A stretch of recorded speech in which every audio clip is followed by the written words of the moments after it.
If you are going to build and you're building from abroad, you're giving yourself double work. But we've seen our parents send money back home to a family member that they can trust. The nightmare stories that I have seen have been off the chart. You cannot go around giving people money that have not seen that kind of money before. The person that your family member that you've asked to overlook this project for you has their own life. Once you start putting electrics in, you best believe you best have some security for that house. Honestly speaking, we're tired of hearing the complaints when it comes to building because some of you just haven't listened. You still believe that you're going to be the anomaly. Hey guys, welcome back.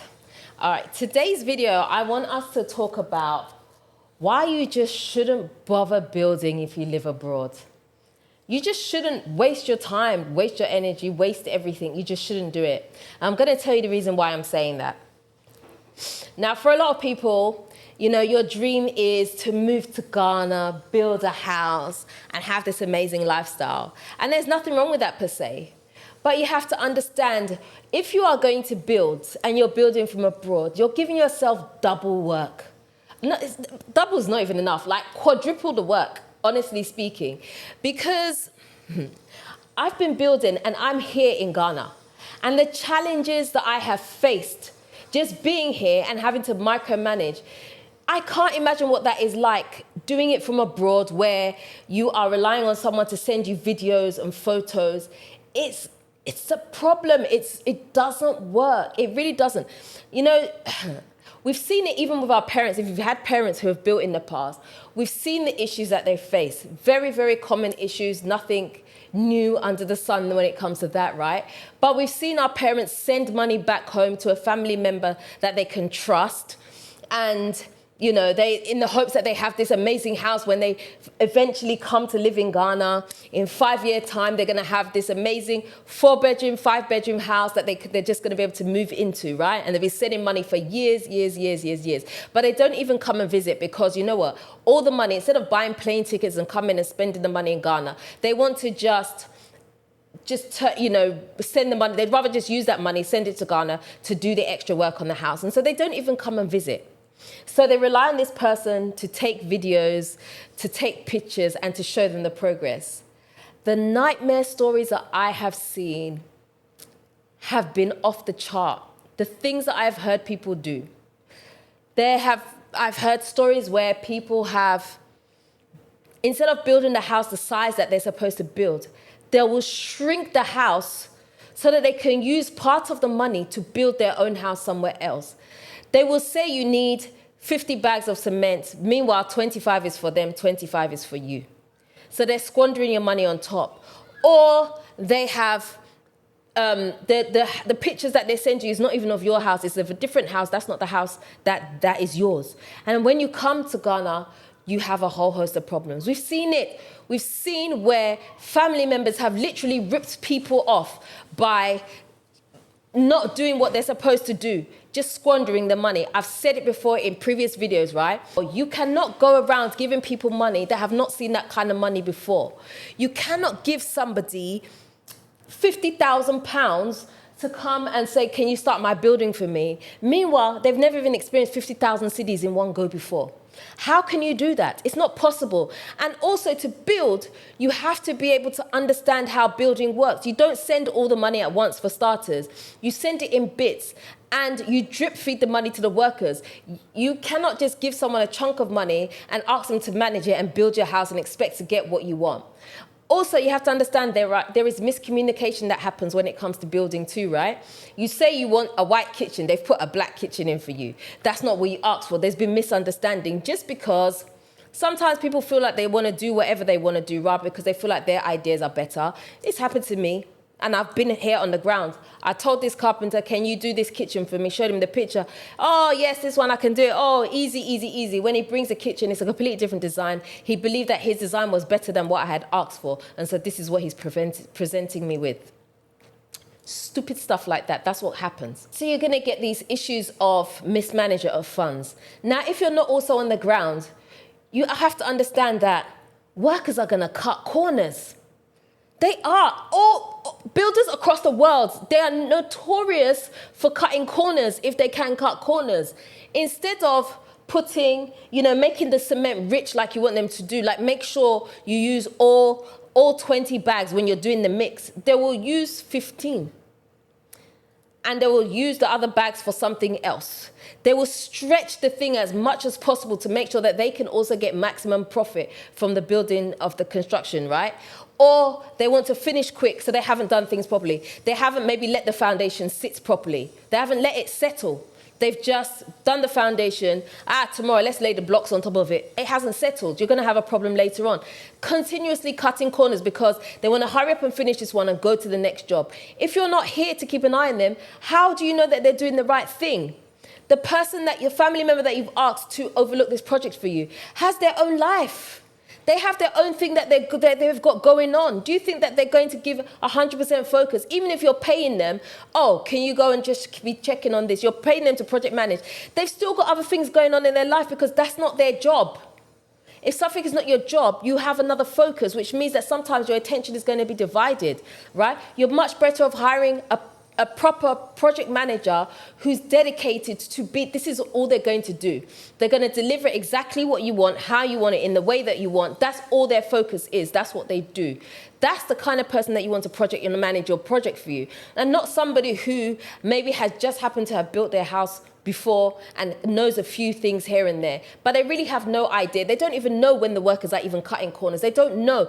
They don't know that, you know what, if you're building the next floor up, you need to have enough lintels. You need to have enough this and that. They don't know those things. They just look like, okay, yep, I see the 4 walls. Yep, looks good, okay. They don't know about certain things. They don't know where the strength of the building is supposed to be. They don't know how much iron rods are supposed to go into the ground. They don't know these things, and no one's watching. No one's watching, so anything is happening.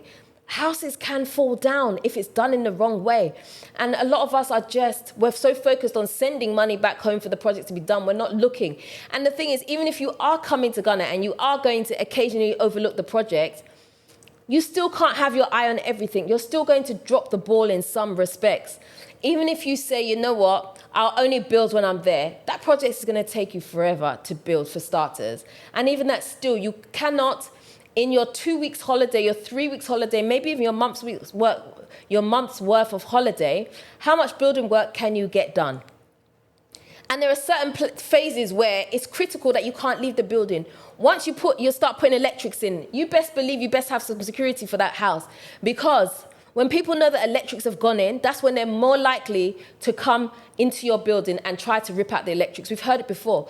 People break into buildings because they want to take the electricals out because it's worth money. They want the copper. They want to take it and sell it. That's what happens. If they know that you're not around, you are a target. Things go wrong. It happens. And so you have to be mindful of some of these things. Now, it's not wrong to say, I want to build from abroad, but you have to make sure that you're putting in good measures, good practices to make sure that bad things don't happen to you, because honestly speaking, we're tired of hearing the complaints when it comes to building, because some of you just haven't listened. You've chosen not to listen, and you've fallen into the same trap that a million people before you have fallen into, and you want to complain about it. How can we have sympathy for you when we've told you so many times, but you're still doing the same thing? You still believe that you're going to be the anomaly. It won't happen to you. It will happen to everybody else, but it's not possible for it to happen to you. It's not like that. It can happen to you, and it probably will happen to you if you don't put the right measures in place. You may need to have security while you're building, because before you know it, you come back, you've got people in your building sleeping. They're squatting there. They've got their washing hung up from your one side of your wall to the other side of the wall. That's where they've been living. That's where all their children have been living. They've been eating there. The animals too are in the house. Things are growing there. All kinds of things are happening, because they see it as in, well, at least if it rains, it won't rain on me here. They're living inside your house. It happens. You know, overcharging is also a thing that happens here, right? People believe, hey, this person, they have abrochi money. So abrochi money is like money from abroad, English money, American money, dollars, pounds, euros. They're bringing it, you know. And so they will tend to overcharge, especially when they know that you are not here. Ghanaians are smart, though. Don't think that Ghanaians are smart. They know that you're not on the ground. They know that you don't even understand the currency properly. So they can tell you pretty much anything, and you know what, you'll go for it, because you're not on the ground to understand what the building process and how it works. They can pretty much tell you anything and you'll believe it because you're not here. Even if you were born in Ghana, you lived in Ghana for most of your life, Ghana changes so much so quickly that before you know, you're out of the game. Even me being here, there's some things I'm going to be out of the game for. I haven't been building for some time now. If you come and tell me iron rods are 20,000 cedis, I'll be like, hey, really? Okay, here's 20,000, go and buy. Do you know what I'm saying? Unless I start doing my research and then I think, okay, well, nope, it's not that. Or I'm on the ground to be able to go around and, look at places where I was like, okay, where can I get it for myself? You have to do some of the work yourself. You can't fully rely on builders here to do the job for you. You're going to have to do a lot of micromanaging, and doing it from abroad is damn near impossible to do. It's very hard. It's going to be very, very stressful for you. Another thing that we have to really think about is that sometimes we can have the best laid plans, but it doesn't go according to plan. How many people have you heard say, I'm going to build a house in Ghana? 10 years later, they still haven't moved to Ghana. 15 years later, they still haven't moved. 20, 25, 30 years, they haven't moved to Ghana. Guess what happens? That house has been sitting there. Somebody else is even living in their house. Family members are living in the house. And they have to put family members in there because the house is beginning to deteriorate. One thing you know about Ghana houses is if you're not in there, right, if it's not lived in, the house deteriorates very quickly. Ghana houses need a lot of maintenance. The weather, all kinds of things. The Ghana houses need maintenance. And if you're not here to maintain it, you're going to feel like you're just pouring money into this endless pit. Some people regret buying a house. You know how many people are like, can you help me sell my house because I'm not moving to Ghana anymore, or where I've built, I don't really like the area that I've built anymore. There are a whole host of problems that can happen. So what I'm saying is, if you are going to build, right, first of all, it's advisable that you're here, but even if you can't be here, make sure that you are definitely coming to live here. Because if not, you're building this house and somebody else is going to live in it and enjoy it. Before you know it, becomes a family home. And you're the one that's going to pay all the bills in that family because it was your house, but it's everybody's house. It's a family house. All your family members are living in it. But nobody will contribute to the upkeep of the house. The electricity bill will be left for you. The water bill will be left for you. Everything, you'll be surprised, will be left for you because you built the house. And yeah, I'm sorry to say that, but it's the truth. It's the truth. I watched this clip from someone and he said something which was very, very interesting. I think he was actually it made sense. He said, look, if you want to come to Ghana, instead of pouring money into a property, right? Because that's what you're doing, you're pouring money into a property. Building a house, it doesn't necessarily generate you money, right? It doesn't create wealth for you. Unless you're going to sell it, it doesn't create wealth. So what's the better thing for you to do? Why don't you just build apartments? Build apartments, get yourself a nice plot of land in an area that's up and coming. Build apartments, keep one for yourself. When you come to Ghana, you know you have it, and make money on the rest of the apartments. I listened to it yesterday and I was like, that's so smart. It makes sense because you know how many abandoned houses there are. And unfortunately, some people build these houses and they don't even make it to Ghana. They're not even alive long enough because the house that they built is a retirement home for them. They're waiting until they hit 65, 70 before they move to Ghana and enjoy their life. But some people don't even make it that far. They've built this house and it's left. It doesn't make sense. Like, at least let it have something that is income generating. The way the world is moving right now, we need other forms of income somehow. And yes, it's lovely to have the dream and have a house, but if you're not coming to Ghana in the near future, you don't see it, and you have this long-term plan of, I'm coming to Ghana in 10 years' time, make sure your plan is pretty tight, it's pretty solid. Make sure you have a backup plan. Just think through the process a lot more than just having this amazing dream that anything can happen. As I said, we can plan as much as we want, but other things can happen because I don't want you to be building houses here that you can never live in because circumstances have changed, or you've got sick and you can't come to Ghana because of health reasons. Now the house is just being left. We need to think about some of these things, but I think we should definitely think investment. One of the things that is a great thing to build here is hostels for some of the schools.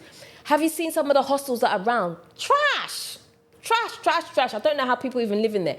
But if you can build a hostel that is near a university that is adequate, that is nice enough, that you're going to upkeep, right? You can clean up. Hostels is not something that a lot of people even think about doing. You know, we think about it in the West. I know in the UK, if your house is near a university, right, or a college or something like that, we think about these things. We think about, you know what, this would be a great opportunity. Let me get this house of, this HMO, right, house of multiple occupancy, and let me cater to the students.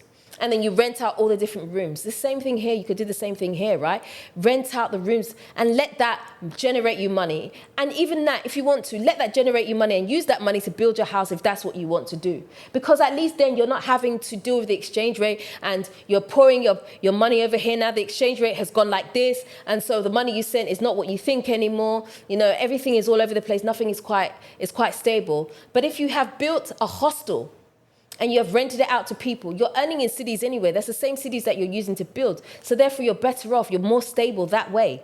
So that is a great way to do it. And I think we need to think about some of these things. We need to think about investing somehow and let Ghana make us money so we can use that money to do some of the other things that we want to do, even if that's buy a car. Find something that's going to generate you money so you can buy a car rather than having to deal with the exchange rate all the time. You know, just anyway, it's just something to think about, food for thought. But building here in Ghana is definitely not an easy process. Again, as I said before, I'm all for building a house, but you know what, just remember, it's not without its stresses, without its strains, it's not without its micromanaging. If you're not the type of person that can deal with that, then perhaps that's not the right road for you to bark up. Maybe get someone else who you can trust to project manage it for you, so that you can be completely hands-off. Maybe do a partnership so you don't have to be as involved. And partnerships are also a great way to minimize your risk in some of these things as well when it comes to business, right? Because then, you know, sometimes one person might be on the ground here where the rest of you are not here. And, you know, you can find out how you can split it that way and so that you minimize your levels of risk. But anyway, that's all I've got to say. I would love to hear your stories. Let me know if you have started building a house, what happened, how long have you been building for? Let me know about some of the nightmare things that have happened, some of the good things that happened. Let me know what you think, and that's it. If you would like to have a one-to-one consultation with me, don't forget, you can send me an email to dela@moretodela.com. Also, the Business Directory Hub is also open. If you have a business in Ghana, feel free to register your business. It is free to list it. The link to do so is in the description box, and that is it for today. If you haven't already subscribed to this channel, do me a favor, hit the subscribe button and the notification bell. Don't forget to also like, comment, and share this video. Until next time, I am out. Notivafa.